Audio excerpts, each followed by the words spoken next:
Attorney Buckingham? Thank you. The Commonwealth will call Keith Nette as its next witness, please. Same objection, Your Honor. Do you solemnly swear that the testimony in the evidence you shall give to the court and the jury, no matter the outcome between the Commonwealth and the defendant, shall be the truth, the whole truth, and nothing but the truth? Good morning, sir. Good morning. All right, counsel. Thank you. Good morning. Good morning. Could you please tell the jurors your first and last name, please? First name is Keith, last name is Nette, N-E-T-T-E. And where do you work, sir? I work for the Duxbury Fire Department. How long have you been with the Duxbury Fire Department? About 17 years. And currently working for the Duxbury Fire Department, what is your role? What do you do there? Right now I'm a captain and shift commander. Okay. And are you a firefighter as well as a trained paramedic? Yes. At Duxbury Fire, you all work 24-hour shifts? Correct. If I draw your attention to January 24th, 2023, do you recall working a 24-hour shift that day? I was at home. What was the shift that you were working that week, if you remember? I believe I worked maybe 2 days prior. I don't really remember. Okay, so you were on a day off? Yes, correct. And how was it that you ended up being involved in the call at 47 Summer Street on January 24th? We were recalled from via a pager and text message that there was an incident going on and that we were to respond. So can you explain to us how that works? So a tone goes off through dispatch that sends off a pager at our houses that alerts us. Then we also get text messages about the incident and then respond either to the station or to the scene, whichever they request.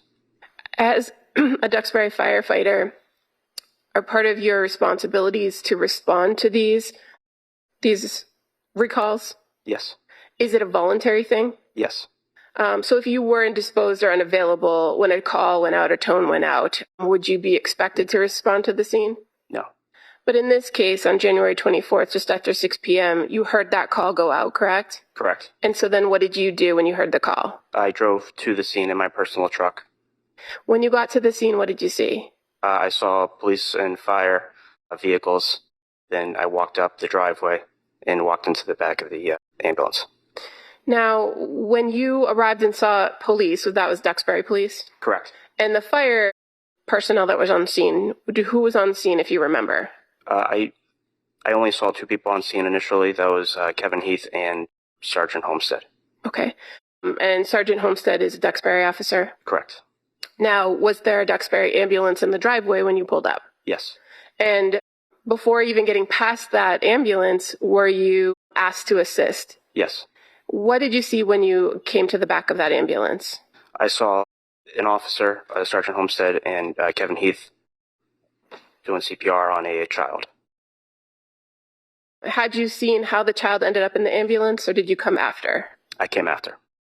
Did you then help take over with treating that child in the back of the ambulance? Yes. What was your initial observation of the patient? What did he look like? Blue, white, non-responsive, not breathing, no pulse.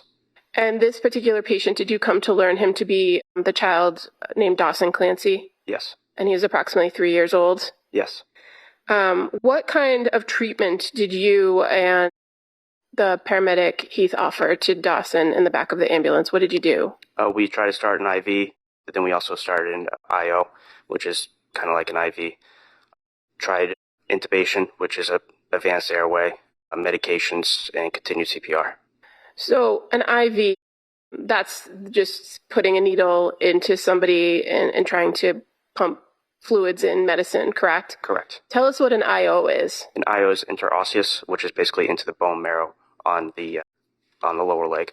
So what do you do to try to enter an IO? Usually we have a drill, but we had a manual one instead. So what do you do with the manual drill to enter the IO? You just twist, and then it goes into the bone. And what bone do you attempt to do this in? Were you able to IO into Dawson? Yes. What is the purpose of the IO versus the IV? If the patient has difficult access, which pediatrics do. In this circumstance, what kinds of medication were you trying to deliver through the IO to Dawson? Epinephrine. What's the purpose of epinephrine? Basically kind of helps to restart the heart. And at this point, he had no heart activity. Correct. You also mentioned attempts to intubate. Can you tell us what that means? So intubation is an advanced airway where you put a tube into the airway to secure it to deliver high flow oxygen. Were you able to intubate Dawson? Yes, Kevin Heath did. And what do you do when you enter the tool to intubate? You go into the mouth and you do a motion of pulling up to see the vocal cords so you can pass the tube through. And what do you attach to the tube to try to increase the breath? Oxygen and BVM, which is basically you're squeezing a bag. So BVM would stand for bag valve mask? Correct.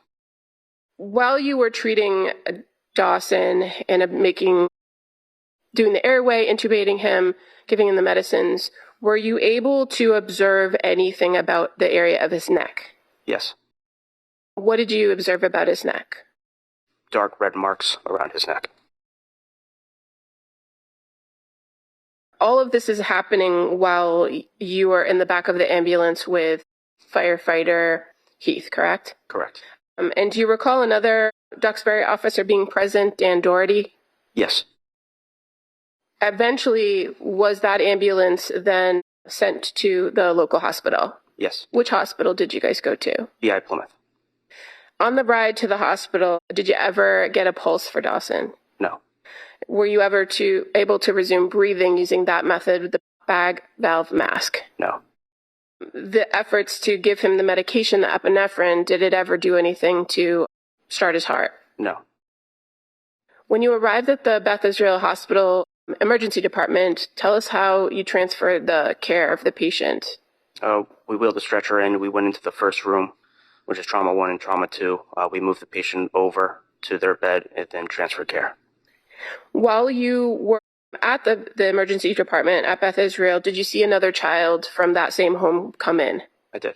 And what department brought them in? What fire department? Marshfield. Did you do anything to assist Marshfield when they came through the emergency department? I assisted in compressions when they were getting the child out of the ambulance. And is that something that is ongoing when you're trying to transfer care to the emergency staff? Yes. Father of the children at the emergency department that evening when you were there?